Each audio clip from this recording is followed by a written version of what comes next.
A froth of dark rolling clouds churns above the swaying canopy. The rain begins, but as a gentle caress. Gosh, doesn't that set the scene well? Hello, everybody. Welcome back to my channel, Book Time with Elvis, with me, Mark.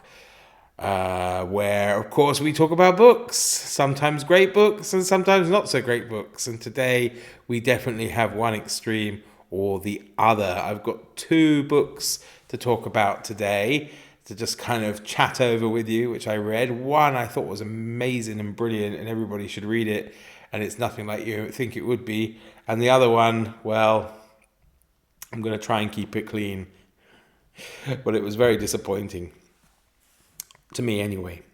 So, as you know, I've wanted to kind of embark on reading two books or three books in a similar vein, preferably something like, a non-fiction, a fiction together. And the kick I found myself on this time around was, of all things, the Sasquatch or Bigfoot. Not really my normal go-to reading, that's for sure. But I remember a while ago Steve Donahue talking about the first book that I'm going to talk about today and saying how good it was. And it's like nothing you think it will be. And he was absolutely right for a change. And it was great. So first up, I have for you The Offering that is In the Valleys of the Noble Beyond by John Zada, which is a fascinating blend of travel writing, nature exploration, as well as folklore. He takes us deep into the Great Bear Rainforest of British Columbia, searching for the truth behind the Sasquatch legend. And I do enjoy when he discusses the terminology and whether, it's Sasquatch, Sasquatches, Bigfoot. Is it Bigfeet or Bigfoots? Yeah, who knows? But it's just great fun and also just great writing.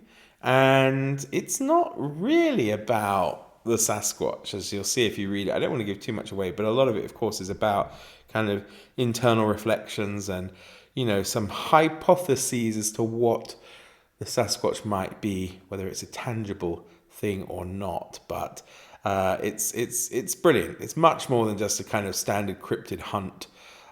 Beautifully written meditation on wilderness storytelling, and let's say also the human need for mystery. So what did I like about this book? Why did it kind of completely win me over? I mean, it was a rollicking 5-star read from my point of view. Well, one thing, of course, is the atmosphere. You saw from the beginning how he sets like the just wonderful atmosphere of what it must be like in those rainforests of the northwest part of Canada and British Columbia. His descriptions of the landscapes are breathtaking, and you can practically feel the dank mist hanging over the towering trees. Another thing that I found fantastic was the way he dealt with the people he interacted with, the human stories. Instead of just kind of running around trying to chase Bigfoot with night vision cameras, Zada actually takes the time to speak to locals, to the local people, especially First Nation communities or the Indigenous people of Canada. And, he also speaks to skeptics as well as experts and people who, are absolutely convinced that the Sasquatch is real. But their stories, all of them, whether you believe in it or not, are utterly interesting, fascinating, and compelling. Really, there's something truly compelling about it. And when he can't fit the main stories, the stories into the main part of the book, he has two great addenda to the book where he relays the stories in more detail of the ones he really wanted to put in there. There's a lot of philosophy in the book too, which I really enjoyed. So that philosophical depth was definitely a positive. It's not just, is the Bigfoot real or not? It's about maybe the human nature as to why we crave legends and how kind of the unknown shapes our imagination and maybe how we see what we want to see, or that, perhaps there is psychological similarities between people that end up seeing the Bigfoot. And it's not a question of whether they actually saw it or not, but maybe more to do with their inner demons and things like that, which I found very interesting. So who should read it? Well, everybody should read it because it's very readable. Even at times when you think, oh, it might be slowing down a bit, he's able to pull you back really well with the stories and experiences he has with various locals up there. And there's some real characters. I would say, of course, fans of travel writing, particularly literary travel writing, will really enjoy it. Adventure lovers will enjoy it. Nature lovers, of course, as well.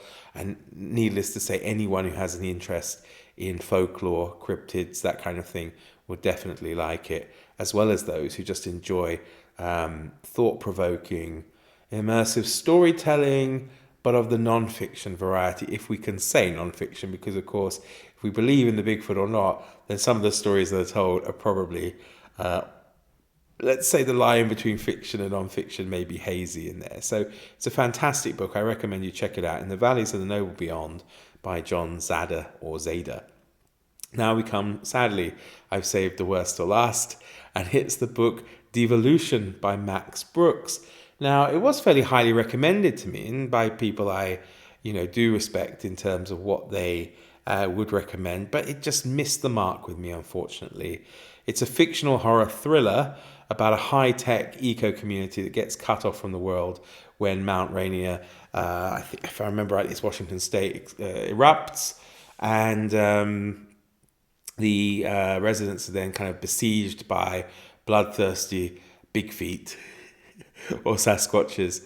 And it sounds like it would be amazing. It sounds really good. But for me, it wasn't. And it's very hard in some ways for me to put my finger on why it didn't gel with me. Because I think, the focus of the story maybe should have done. I mean, who doesn't like a bloodthirsty? And there were moments that were creepy for sure, maybe, right? But I don't know. I just struggled. I struggled with the modern language. I felt like I was in some kind of... It's told through a series of interviews, diaries, and that kind of thing. And the voice of the main character, the narrator, whose diary we follow, her journal we follow, I don't know, she was just annoying to me. I can't put my finger on it. It sounds really bad, and I know a lot of people really like it, but the characters in general, I struggle to care for any of them, really. The only one I didn't mind so much was the older woman, Mostar. But yeah, they kind of just felt like, to me at least, fairly one-dimensional, and the dialogue was just diabolical, just forced and weird. It was like reading just some random people's kind of Facebook thoughts or something. I don't know. There was nothing deep to it, at least that's how I felt. And that, of course, combined with how I felt that the writing style just wasn't my cup of tea. Maybe the format of these journal entries, interviews and stuff kind of, I don't know, maybe at times it felt like forced and not necessarily different people, because obviously one man is writing it up, and it felt like it could have been much more than it was, and it just wasn't. The flow wasn't there for me, and it was tough to get through. I almost DNF'd it. Instead, I forced my way through. I gave it, I think, 2 stars on Goodreads, but it could easily have been 1, which is maybe harsh. I never give. I think you could count on one hand the number of 2 stars and below I've given before. I'm usually very good at it, but it's just, yeah, maybe I just came to it at the wrong time, but no. And there's some kind of you feel like there's supposed to be some kind of message in the book, and maybe it's there and it's either extremely obvious or it's not at all, and it's very clumsily... It's a kind of clumsy social commentary, and it's just, to me, very heavy-handed and unconvincing, and I don't know, it just lacks any kind of depth. From what I understand, I haven't read it, but I heard World War Z was really good. But then, of course, I'm not sure, and I'm very reluctant to check it out. But I did, of course, look through the comments, and a few people did say that they, much, much preferred World War Z to Devolution, but hey-ho. Also, I found the pacing quite slow. The tension building wasn't amazing. There were a couple of moments which were fine, but it just felt kind of sluggish and maybe a bit rushed. And it's not a very long book. I think it's under 300 pages, but it felt like a chore. Still, there are those of you definitely out there who will probably like it. Maybe hardcore Sasquatch horror fans, perhaps. Maybe those of you who read his previous book, World War Z, might want to give it another go if you enjoyed it. But yeah, otherwise, I wouldn't really recommend it to just the casual person who's thinking, oh yeah, I'm reading this amazing book about Sasquatches by John Zadar called In the Valleys of the Noble Beyond, and I fancy reading a fiction. Let me go and read Devolution. No, I think you may well be disappointed, but I could be wrong. And I think at the end of the day, of course, you have to make up your own mind, and all I can do is just give you my opinion, and that's what it is. So there we have it. Thanks for watching, everybody. Do take care. See you soon. Bye bye.